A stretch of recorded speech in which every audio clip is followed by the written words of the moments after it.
The ball he gives Lewandowski for the assist in a 7-0 victory. Barcelona looking like prime Barcelona. Barcelona looking like they about to cook La Liga. But they also got started off juicy last year and then fell off, so we'll talk about that. We got to talk about Real Madrid because they signed the biggest superstar in football and they stinkeroni. We got to talk about that as well.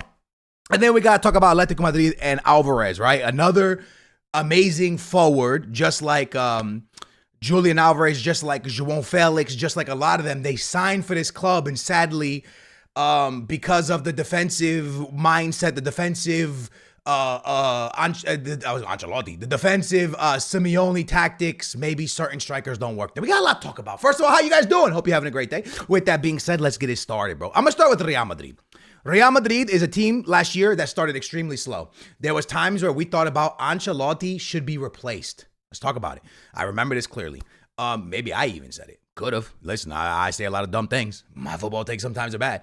A lot of times. But they start with this diamond, and we're like, why are they playing Jude Bellingham so close to the front? What is Vinicius Jr. doing playing striker? They got this diamond with Rodrigo and Vinny up there, and it just doesn't make sense. And then they go and win the Champions League. They win La Liga, but it was an awful start to the season that we all want to forget about, right? Because it was bad. Real Madrid was bad. There was people talking about Ancelotti potentially getting replaced. They started bad, just like this year. They are starting slow. They're not balanced. They look bad. They look bad on the offense. To give you my team, for example, Benfica, we just fired our coach. Why? Because we have a pretty good, strong team.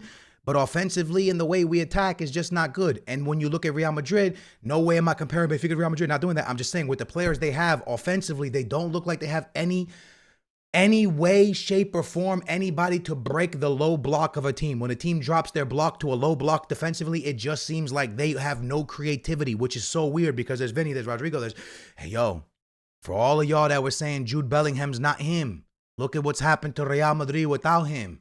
Listen, hear me out. Jude Bellingham is serious, bro. Jude Bellingham is a very, very good player to help break lower block teams, defensive teams. He sees it. He knows how. He's very well at it. He learned it well in Germany when he played for Dortmund and teams would play the lower block on him. He knows how to do it. He's very good at it. He's missing, and then you could tell he's missing. So for Real Madrid, it's looking very, very shaky in the beginning, right? We'll come back to Madrid. Let's jump to Barca. Barca last year, they started off hot. Boom, they're running out the gate looking like they're about to cook La Liga. Bang, bang, bang. Everything's flowing. Then they fell off. Then people started calling for Xavi. Get him out of here. It's time for him to go. The difference is this. I think with Flick, I think that they're going to be more consistent. I think that this is a manager that's been through it. For Xavi, he's a manager that he's been through a lot, but he's still new. Right, he's still very, very much new to the football managing scene. Flick is different. So if Real Madrid lets this Barca team go out to a run and to a big, big gap, you're going to have a really hard time catching. They press well. They attack well. And the best thing about this Barcelona that I like, that I'm enjoying is they got the pedal to the metal all times. Foot on the gas. Let's keep going. 4-0, 3-0, 2-0, 1-0, 7-0, 6-0, 5-0. It doesn't matter. Pedal to the metal. They want goals. They're getting Lewandowski involved. It just looks good, right? They look like a well-oiled machine. I'm gonna pull the Barca game up really quickly because Lewandowski is officially doing what we thought he would do when he joined, right? He's being the hold-up number 9. Playing off of me, number 9, but at the same time getting goals, right? That's important. It doesn't have to be a hat trick every game. We don't need you to be Haaland right now. Haaland's in his going into like young guy. You ain't got to be Haaland no more, but we just need Lewandowski, right? Hold up the ball, get the assists, get the goals. He's doing that. RAPHINHA coming to life. Dude is a monster. I remember a little bit when Barca fans were kind of like, get him out of here. Cooking. He looks great. Then you got Conde with a goal. You got Dani Olmo, bro. Dani Olmo. Listen, start naming names of players that have joined a team and within their first 2 games got a goal in each game and they're not a striker.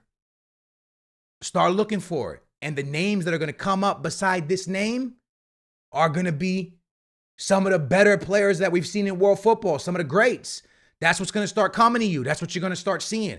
A player that's not a number 9 and scored in back-to-back like his debut, then the next game scored again, and he's massively involved. And you got Torres getting on the board as well. This is a great Barcelona win. I know what people are going to say.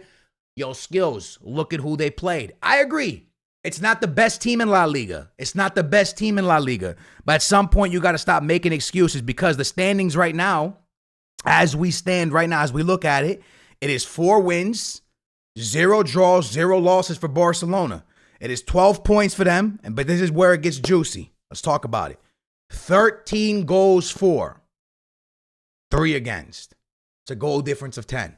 Lads, in 4 games, that's crazy, okay? It's a great start, but La Liga is a marathon, bro. It ain't a race. You ain't going to finish overnight. It's a marathon, so they got to keep bringing that energy. You look at Real Madrid, on the other hand. Real Madrid has 5 points, 1 win, 2 draws. Here they have 5 goals for, 2 goals against, a goal difference of 3. It's not good enough. It's not good enough for the attackers they have. But I want you to really take this in about what I'm about to say. Atletico Madrid, on the other hand, has only 2 games scored, and you know Atletico Madrid usually has some of the best defensive tactics, but best like the way they defend is just the best, and they've only suffered 2. Barca only suffered 3. They right there with Atletico Madrid. So that's very, very, very, very important for everybody to pay attention to, man, is that Barcelona is not only scoring a lot of goals, but they're not getting scored on by a lot of goals. They got big games coming up. Barcelona, I'm pretty sure. I want to actually check out the schedule. They got a big game against, y'all gonna make fun of me, I always, Girona. I always call them granola bar. Girona. Okay, they got a very, very tough game on September, after the break. Again, woo, international break. Yay, everybody love. Oh, man, we just started club football, and now we're here. Like, what are we doing? They got Girona, then they got Monaco, then they got Villarreal, then they got Barcelona, and then Getafe, and then Osasuna. Listen, I could actually see Barcelona win all these games, bro. I could see it, bro. I could actually see Barcelona actually go pretty deep into next month without losing. Barcelona is, man, they've started so well. But again, will they fall off? I'm not sure. Sorry, I'm looking at my phone right now because I'm pulling out Real Madrid. And in Real Madrid's standings right now, obviously we know how their games have gone, but the overlook for them, they got Real Betis next, Real Sociedad away, tough game. And then Stuttgart, I think they would win that in the Champions League as well. But lads, it's not been a great start for Real Madrid, let's be honest. And Barcelona's on fire. And I think Barcelona's on fire because you're bringing that energy of Lamine Yamal from the Euro. I know a lot of people are going to be like, well, that's the stupidest thing I've ever heard. Look, Lamine Yamal has cemented himself in this team. He cemented himself as a Barcelona player. Last year, rotated him much more. This is Lamine Yamal and his Barcelona. And y'all might be like, you're crazy, but this young kid has taken this team by the horns, and he is cooking, and he's looking fantastic, and it's all flowing, bro. He won the Euro. He's on a winning streak, and they're cooking. Everyone is playing well. The Euro, I think, was good for a lot of these players. I think Copa America was good for Raphinha. I think Raphinha been playing well too, and I just think that the players have really, really got confidence to them, and Flick brought that, and I think that they got a legit manager. They got a pretty damn good squad. They're 1 or 2 injuries away from it being really bad, but that's okay because everyone is like that in European football. Everyone is 1 injury away, but I'm very, very, very, I'm going to say this. Let me put this on the record. I did not think Barcelona would start the season this good. I did not think Barcelona had it in them to start the season this good. I did think Dani Almo was a great signing, but did I think they were going to smack teams up 7-0? Barcelona, no shot. I didn't think so. But the way they've adapted to their new manager, the way it's gelled, the way it's come together so far, the way Flick has adapted to the La Liga way so fast, I didn't expect it. But he has done it. He's done it well. And it's got to be said that the work that Xavi had done at this team, let's keep it real with each other, the players he put into the lineup, the players he brought up, because Kouassi, Lamine Yamal, there was a lot of Xavi. It's worked. And now another manager with maybe a manager with better ideas than Xavi, because Xavi did great things at Barca. Let's not get it twisted. But with better ideas stepped in, and he's taking this team, and he's really putting it together nicely, and they are cooking, man.